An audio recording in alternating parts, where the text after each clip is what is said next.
All right, today we are diving deep into the heart of Hindu cosmology. We're going to explore two of its most incredible figures, Shiva and Vishnu. Now, you might see them as total opposites, the destroyer versus the preserver, but as we're about to see, the philosophy they represent is actually this beautiful, powerful, and totally essential dance of cosmic balance. So, to kick things off, let's just chew on this one question because it's really central to everything we're talking about today. How can destruction possibly be a creative force? I mean, it sounds like a complete paradox, right? But you're about to see how this very idea is the key to unlocking a really profound worldview. So, here's our roadmap for today. We're going to start with a big picture, the cosmic view of time, before we really get to know Shiva and Vishnu. Then, we'll bring it right down to a personal level, talking about individual paths and the incredible power of sound through some specific mantras. And finally, we'll tie it all together to see how it all points to one ultimate truth. Okay, first things first. We need to kind of rewire our brains about something pretty fundamental: time. I want you to forget about a straight line with a beginning and an end. To really get Shiva and Vishnu, we have to see time the way the ancient Puranas did, not as a line, but as something else entirely. See, instead of a one-time creation story, Hindu cosmology sees the universe in this endless, rhythmic cycle. There's a phase of creation, then a long, long period of preservation where things are sustained, and then there's dissolution. But this isn't a scary end. It's more like hitting the reset button, a return to pure potential, just waiting for the next cycle of creation to begin. It's like the universe is constantly breathing in and breathing out. So who's running this epic cosmic show? Well, that brings us to the two divine forces at the very heart of our story. They're kind of like the twin engines of this whole cosmic process, representing two essential sides of one single divine reality. On one side, you've got Shiva, the great transformer. He's the ultimate ascetic, the yogi deep in meditation, representing transcendence and that necessary force of dissolution that has to happen to clear the way for new growth. Then, on the other side, you have Vishnu, the preserver. He's the divine king, the one who embodies harmony, order, and the force that sustains the universe. But here's the most important part: they are not rivals. Not at all. They're complementary forces, and you absolutely need both to keep the cosmos in balance. And this is where you can really see that dynamic at play, across the major themes of the Puranas. So for example, in Sarga, the big primary creation of the universe, Shiva provides the divine spark, that cosmic energy called Shakti, while Vishnu gets the process going. Later on, in what's called Pratisarga, think of it as all the little cycles of recreation within the universe. Shiva's the one who actively shakes things up and initiates change, while Vishnu steps in to restore balance. You see this amazing push and pull everywhere. In different cosmic ages, or manvantaras, Vishnu comes down as an avatar to restore Dharma, cosmic law and order, while Shiva acts as his higher corrective force. It's a perfect system, really. One pushes for change and evolution, the other ensures stability and continuity. It's what makes the universe both stable and always, always evolving. So up to this point, we've been talking on this huge cosmic scale. But what does this all mean for an individual, for you? How do you find your own place in a spiritual landscape this vast? Well, the answer lies in a really beautiful and deeply personal concept. And that concept is called Ishta Devata. It literally translates to chosen deity.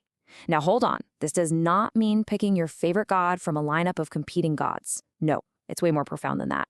It's about choosing a particular form, a specific pathway that just resonates with you on a deep level as your personal way to approach the one ultimate, formless reality. This quote from Swami Krishnananda just nails it. It cuts right through one of the biggest misconceptions out there. The idea isn't many gods. The idea is many approaches to the one God. So whether your own heart feels more drawn to the transformative, fiery energy of Shiva or the loving, preservative energy of Vishnu, both are seen as totally valid paths to the exact same ultimate reality. And here's a perfect analogy to make this crystal clear. Just picture all the rivers in the world. They all have different names, they flow through different landscapes, they have different currents. But in the end, where do they all go? Every single one flows into the same vast ocean. Your Ishta Devata is your river. It's your personal path to that universal ocean of consciousness. Okay, so once you've found your river, what are the tools for the journey? Well, one of the most powerful tools is sound. Ancient traditions have always known that sound isn't just something we hear, it's a fundamental vibration that can literally shape our reality, both inside and out. In Ayurveda, there's this amazing practice called mantra chikitsa, which basically means therapy through mantras. The whole idea is that sacred sounds, these mantras, carry very specific vibrational energies. And by chanting them, you can actually harmonize your own energy field, calm your mind, and even promote healing. It's like a form of vibrational medicine. And hey, this isn't just some abstract philosophical idea. Take a look at these images. They're from Dr. Masaru Emoto's unbelievable experiments with water. He exposed water to different vibrations, like positive words, negative words, different types of music. On the left, you see the chaotic, messy result from harsh sounds. And on the right, that beautiful, perfectly structured crystal was formed by harmonious sounds. It's a stunning, visual gut punch showing how vibrations can literally create chaos or order. Even pioneers of modern science, like the brilliant Nikola Tesla, understood this deep truth. He famously said, "If you want to find the secrets of the universe, think in terms of energy, frequency, and vibration." Mantras are basically a spiritual technology designed to do exactly that, to work with the fundamental frequencies of our existence. So let's get practical. Let's look at two specific mantras, one for each of these paths we've been talking about. They have different sounds, they invoke different energies, but their ultimate goal is exactly the same, to connect with the divine. First up, for the path of transformation, we have one of the most sacred mantras in all of Hinduism, Om Namah Shivaya. This is known as the Panchakshara, the 5-syllable mantra, and its meaning is so simple yet so profound. I bow to Shiva. It signifies a complete surrender to that divine, transformative force of the universe. Chanting this mantra is said to bring some incredible benefits. It's like a tool to clear away all the gunk, the negative energy, to purify your mind, to relieve stress, all of which are acts of inner transformation.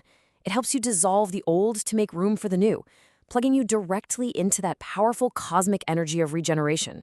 Now, for the path of preservation, we have the incredibly powerful mantra, Om Namo Bhagavate Vasudevaya. This is a call to the divine as the one who dwells within all things, the loving consciousness that lives in the heart of every being. It's an invocation of the energy that sustains, protects, and brings harmony to the world. And just look at the parallel benefits here. This mantra generates healing energy, it brings faith and inner peace, it balances your whole being. It's all about aligning your heart and your will with that divine force of cosmic order and love. So you see, two different mantras, two different energies, but both are aiming for the exact same thing, inner peace and a deep connection to a higher truth. And this brings us right back around full circle. We started with this cosmic duality, destruction and preservation, and we've landed in a place of profound unity. It's time to bring all these different threads together. So here's the real takeaway. It honestly doesn't matter if your path feels more like one of radical transformation and letting go, like Shiva's, or if it feels more like a path of harmony, love, and preservation, like Vishnu's. Both are honored. Both are valid journeys toward the exact same destination, a direct experience of a universal truth that is so much bigger than any single name, any one form, or any one path. And what happens when we finally make that connection? This quote just says it all. This journey, it isn't just about you. As you start to align with that universal source, your personal well-being begins to ripple outwards. Your peace becomes a part of the world's peace. Your success contributes to the well-being of everyone around you. It's the ultimate expression of how we are all interconnected. And so, we'll leave you with one final question to ponder. We've seen that the destination, that great ocean, is one of unity. But if all paths really do lead to the same truth, what does the journey itself mean? What does your unique path, your river, mean to you?